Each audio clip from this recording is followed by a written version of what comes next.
ரம்யா வந்து ரொம்ப 15-16 வருஷம் ஆயிடுச்சு. ஏஎஃப்டி காட்பாடியில வந்து அவ ஞானஸ்தானம் எடுத்து.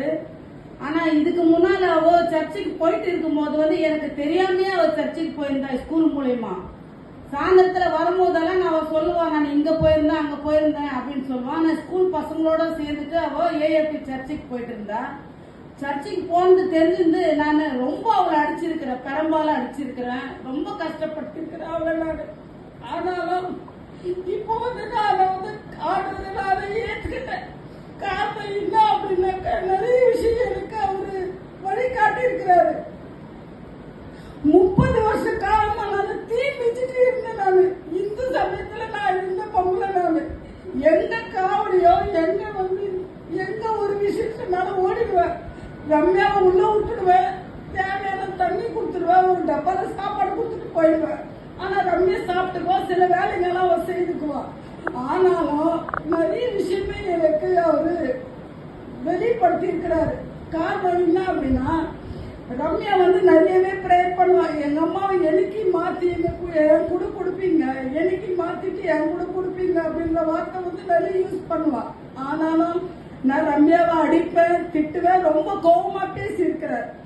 போன வருஷத்துல வந்து நம்ம பால் கொடுப்பாரு, தம்பி பேரு சரத் வந்து என்ன பண்ணாரு, எனக்கு வந்து கரிகேரியில இருக்கிற அப்பார்ட்மெண்ட்ல ஒரு வீடு கிடைச்சிருக்குது. செப்டம்பர் மாசத்துல வந்து நம்ம பால் கொடுக்கற சரத் வந்து என்ன பண்ணிட்டாரு, நம்ம ஐயாவை கூட்டிட்டு வந்தாரு, அகஸ்டின் பாஸ்டர்.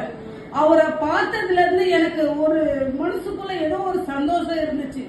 ஏன்னா இப்படி ஒரு மனுஷன் நம்ம இங்க வந்து கொண்டு வந்து கொடுத்துருக்கிறாரு அப்படின்னு. ஆனாலும் அந்த கரிகேரி அப்பார்ட்மெண்ட்ல இருக்கிற வீட்டுக்கு ஒரு தீய சக்தியான பொருள் கூட வீட்டுக்குள்ள வரக்கூடாதுன்னு ரம்யா வந்து முடிவு எடுத்துட்டான்.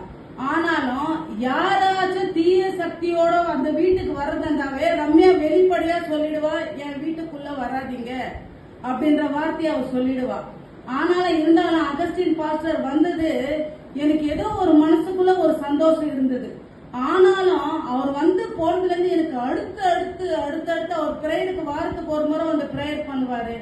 ஆனா அடுத்தடுத்து எனக்கு நிறைய விஷயத்த நான் கஷ்டத்தை சந்திச்சேன். ஆனா இருந்தாலும் நான் பிரேயர் பண்றதை விடவே இல்லை.